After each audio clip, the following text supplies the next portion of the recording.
Letjen Purnawirawan Azmin Yusri Nasution akhirnya memberikan klarifikasi terkait pemindahan diorama patung penumpasan PKI dari Museum Dharma Bakti Markas Kostrad. Azmin menegaskan, pemindahan patung tersebut murni atas permintaannya pribadi. Karena dulu memang ia yang memiliki inisiatif untuk membuat patung tersebut saat ia masih menjabat sebagai Pangkostrat.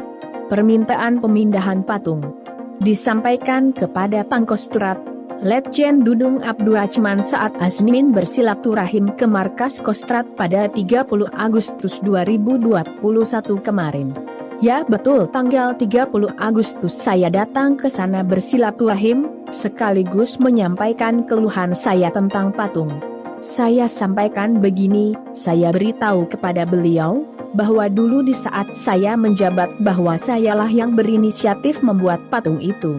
Sebelumnya, patung itu tidak ada, itu 3 buah patung, 3 jenderal, kata Azmin dalam tayangan video di kanal YouTube Kompas TV, Kamis, 30 September 2021. Lebih lanjut, Azmin mengaku alasannya meminta untuk memindahkan patung 3 jenderal itu murni atas alasan agama. Pasalnya menurut sepengetahuan Azmin, di dalam agama Islam dilarang untuk menyimpan patung karena akan mendapat dosa besar. Permintaan Azmin itu pun direspon positif oleh Letjen Dudung. Saya sampaikan kepada Pak Dudung, usia saya sudah 60 tahun, kemudian setelah tua ini saya banyak merenung diri, banyak mendengar ceramah, banyak membaca buku tentang agama Islam. Di dalam agama Islam ini, sangat dilarang untuk dibuat patung, menyimpan patung, apalagi yang berinisiatif membuatnya, itu dosanya sangat besar. Ini mengganggu pikiran saya. Sehingga saya sampaikan kepada Pangkostrat. Alhamdulillah direspon positif, terang Azmin. Gatot Nurmantio dituding jualan isu komunis menjelang 30 September diwartakan Tribunawas.com. Sebelumnya, pengamat Military Institute for Security and Strategic Studies, ISS, Hairul Fahmi menilai tudingan mantan Panglima TNI Jenderal TNI, Purn, Gatot Nurmantio yang menilai komunisme telah menyusup ke tubuh TNI kurang masuk akal. Menurutnya, paham komunis saat ini sudah tidak laku dijual dan publik justru lebih tertarik dengan keriuhan polemik atau pro kontra sinyalemen itu. Menurut saya, tudingan bahwa paham komunis sudah menyusup ke tubuh TNI itu kurang masuk akal. Paham komunis ini sudah tidak laku dijual, kata Fahmi ketika dihubungi Tribunawas.com pada Selasa, 28 September 2021. Sebelumnya, mantan Panglima TNI Gatot Nurmantio menyatakan bukti komunis masih ada di Indonesia, terutama di institusi TNI dapat dilihat dari hilangnya sejumlah barang di Museum Dharma Bakti, Markas Kostrad, Gambir, Jakarta Pusat, Jakpus. Barang-barang yang dihilangkan, menurut Gatot, adalah yang berkaitan dengan peristiwa penumpasan komunisme di tanah AR pada era Orde Lama.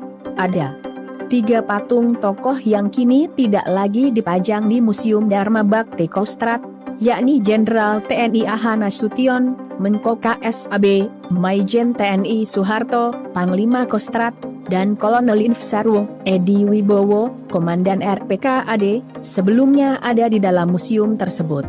Bukti nyata jurang kehancuran itu adalah persis di depan mata, baru saja terjadi adalah Museum Kostrad. Betapa diorama yang ada di Makostrad. Dalam Makostrad ada bangunan itu adalah kantor tempatnya Pak Harto, Soeharto. Dulu, di situ direncanakan bagaimana mengatasi pemberontakan G30 SPKI, di mana Pak Harto sedang memberikan petunjuk ke Pak Sarwo Edi sebagai Komandan Resimen Parako dibantu oleh Kakao, ungkap Gatot pada acara webinar yang berjudul TNI vs PKI pada Minggu, 26 September 2021, kemarin. Pihak Kostrad lalu mengklarifikasi adanya pemberitaan di dalam diskusi bertajuk TNI vs PKI yang digelar pada Minggu malam itu. Dalam keterangan tertulis Kapen Kostrat Kolonel Inf Haryantana disebutkan dalam diskusi yang digelar secara daring tersebut diputar sebuah klip video pendek yang memperlihatkan Museum Dharma Bakti di Markas Komando Cadangan Strategis Angkatan Darat, Kostrat, di kawasan Gambir, Jakarta Pusat. Museum itu disebut berada di bekas ruang kerja Panglima Kostrat, Pangkostrat, Maijen Soeharto ketika peristiwa G30 SPKI terjadi. Fahmi menduga para prajurit TNI yang dianggap memiliki paham kiri oleh Gatot adalah orang-orang yang dinilainya memiliki kedekatan dengan lingkaran kekuasaan saat ini mengatakan, pembinaan mental ideologi merupakan salah satu pilar TNI dalam menjaga kedisiplinan, loyalitas dan moral prajurit. Menurut dia, TNI sangat serius terkait hal tersebut, baik melalui profiling dan screening dalam proses seleksi prajurit, penanaman doktrin di lembaga pendidikan, maupun mekanisme reward and punishment dalam pembinaan SDM di kesatuan. Fahmi menilai, meski Gatot sudah pensiun dari TNI dan sampai saat ini tak berpartai, dia banyak terlibat dalam kegiatan yang bersifat politis. Dengan demikian, kata dia, sulit untuk tidak melihat bahwa peringatan Gatot soal bahaya laten komunis diangkat untuk kepentingan politiknya. Pak Gatot ini tampaknya memang konsisten mengangkat isu ini, terutama setiap mendekati akhir September. Tanpa kita sadari, dia menjadi top of mind dan menjadi bagian dari perbincangan, perdebatan dan pemberitaan tiap kali negara ini bersiap memperingati Hari Kesaktian Pancasila, kata dia. Menurutnya, wajar Gatot secara konsisten memilih isu komunisme untuk menjaga dan mengelola eksistensinya. Topik G30 SPKI, kata dia, memang masih sangat menarik bagi sebagian masyarakat, terutama kelompok-kelompok Islam maupun kelompok-kelompok yang terasosiasi dengan militer. Dia mengatakan, banyak orang yang dengan senang hati dan sukarela akan menggaungkan narasi dan aksi apapun yang terkait isu G30 SPKI baik positif maupun negatif. Ada banyak media yang memberi ruang bagi kemunculan Gatot setiap tahun. Sekarang ini ibaratnya membincangkan PKI tanpa menyebut nama Gatot itu gak ramai, gak seru, kata Fahmi.